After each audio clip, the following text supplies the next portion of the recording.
Thank you, Mr. Chairman. I am a proud co-sponsor and strongly support H.R. 8926, DFC Modernization and Reauthorization Act of 2024. Since its creation in the BUILD Act of 2018, the Development Finance Corporation has been a critical tool to advance American foreign policy while also returning taxpayer funding to the Treasury. In a time of increased scrutiny of how U.S. funding is used abroad, the DFC is a unique tool that utilizes the market interests of the private sector to meet development and strategic needs. Over the past 6 years, we have taken note of ways to make this tool more competitive and effective. The bill before us today equips the DFC with critical capabilities to be able to keep the United States as a partner of choice in international financing and development. I'm proud that this legislation includes a change to the way DFC scores investments. Fixing the equity scoring issue allows the investment structure used in the private sector, allowing the DFC to make investments go farther and increase its presence abroad. One of our greatest soft power tools abroad should not be hampered by an antiquated accounting system. Additionally, this bill opens up opportunities for the U.S. to compete with China's Belt and Road investments in countries that are technically classified as high income by the World Bank.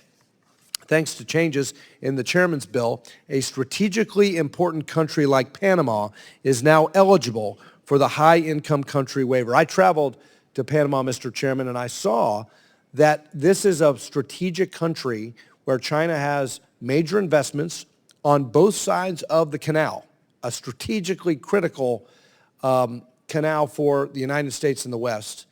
And DFC is not allowed to go in and compete with Belt and Road in a technically high-income country.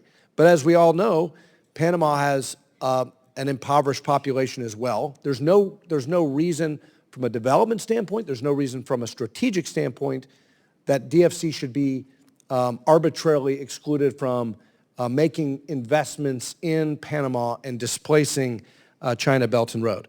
So this bill fixes that and stipulates that these waivers are to be focused on projects that directly counter foreign countries of concern, such as China's many investments around the Panama Canal.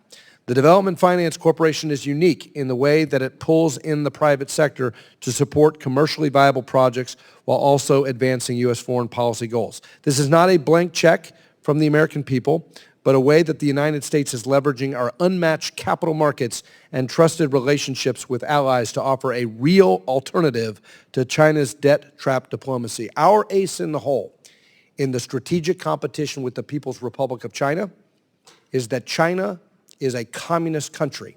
They misallocate capital. That's what communists do.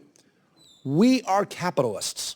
And with the Development Finance Corporation harnessing the power of American capital markets, we will win the competition with China.